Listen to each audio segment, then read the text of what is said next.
Hello and welcome to With Wellner Anderson. This is the network where we talk about economic, financial, and political things in simple terms. Today we're going to be talking about infrastructure, and we're going to be talking about the 2.1 trillion proposed infrastructure plan offered by President Biden. In order to understand infrastructure, we have to have a good understanding of money. People suffer from innumerability because it's just difficult to understand large numbers. For example, if I told you in a 12 by 12 by 12 room with $100 bills in it, how much money would that be? Would it be a million? Would it be a billion? Would it be a trillion? You probably couldn't guess. If you took $100 bills and stacked them up one on top of the other, you would reach a quarter of the way to the moon. Now, $2.1 trillion what's being proposed is about the same market capitalization of Amazon or Google. It's also bigger than the gross domestic product of Canada, Russia, Australia, Argentina, or Mexico. And this has to be paid back by our descendants. So what is this infrastructure? It's basically the foundation for the support and health and the underpinnings of society. But in order to really understand what infrastructure is, we need to go back to a time before there was infrastructure. A time when network homes and network cities were proposed, but not to be confused with network homes and network cities in today's standards like the internet and like social media. Okay. Network cities involved plumbing, heating, sewage, highways, public transportation, canals, bridges, tunnels, schools, hospitals, housing, supply chains, and even war.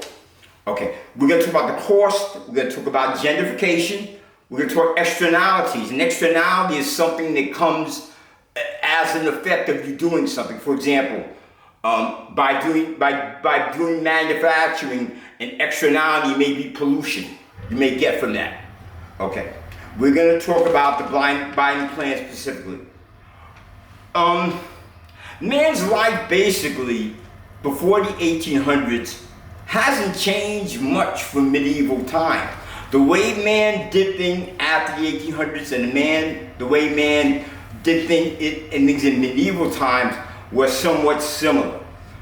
We're going to discuss a little bit about urban versus rural, living in the north, living in the south. Again, this is the United States, but it's applicable in other countries. We're going to talk about rich versus poor, inequality. And the main thing we're going to talk about is things that are one-time effects. In other words, like when you implement a sewage plant, it's done one time. You may enhance it later on down the line, years, but the actual sewage plant is a one-time effect. We're also going to be talking about going from 0 to 1.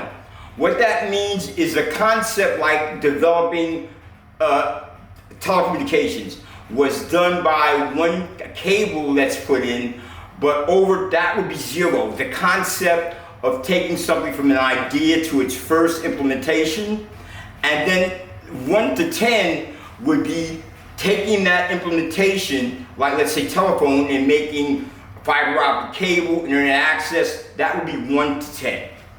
Okay, let's talk about life in the 1800s. First of all, cooking. Most of the cooking was done with wood and coal, which means someone would have to get the coal, get the wood, keep the fire burning, and then throw the coal out. Also, during those times, most of the meals were based on a simple diet. The largest part of the diet was pork. Reason why? It doesn't really take much to maintain a pig. There were very few choices in vegetables because what you grow is what you ate. It was difficult to find citrus fruits and things of that nature unless you lived in that climate. Other conditions to be concerned with. If you lived in the city, there was frequent issues with tainted milk, and people would find in their bread foreign objects. When cattle arrived in cities, Some of them were dead, but they were still chopped up and consumed. The dangers in fire were very prevalent. For example, this sort of has to do with inequality. Back in the cities in the 1800s, rich people and poor people lived close to each other. They used initially gas as far as light, as far as street lighting, and there were tremendous problems with that. Explosions, fires, things of that nature. Your life expectancy then would have been 40 years old. That would have been the maximum life expectancy that you would have. People in rural communities would have large families for farming, things of that nature. Health, there were no boards, no standards. Doctors were not licensed. There was no power for electricity and lighting. The dependency upon the horse was very, very important because there were no railroads back then, or none to speak of. Okay. Hundreds of people in New York, speaking of horses, it would not be unusual for hundreds of people a year to die in horse accidents. Carriages falling over, people getting hit by horses, things of that nature. Element to be concerned with was disease. People in those days believed that disease was propagated by smells.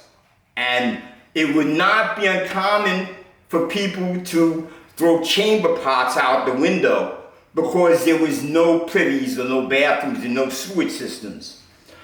Someone still had to be responsible for cleaning out the sewage and the feces that people left behind. So there were people who were employed to do that. In addition, being that there were so many horses, you have to be concerned with the horse excrement, and it would not be uncommon for you in New York City to walk down the street and see dead horses. So disease like cholera and typhoid were quite prevalent. Issues also was getting clean water. Water and sewage constantly got combined, which caused pollution and problems of that nature. Let's talk specifically about, for example, in Memphis in 1834, 49, 73, and 92 were tremendous cholera outbreaks where people had to leave the city.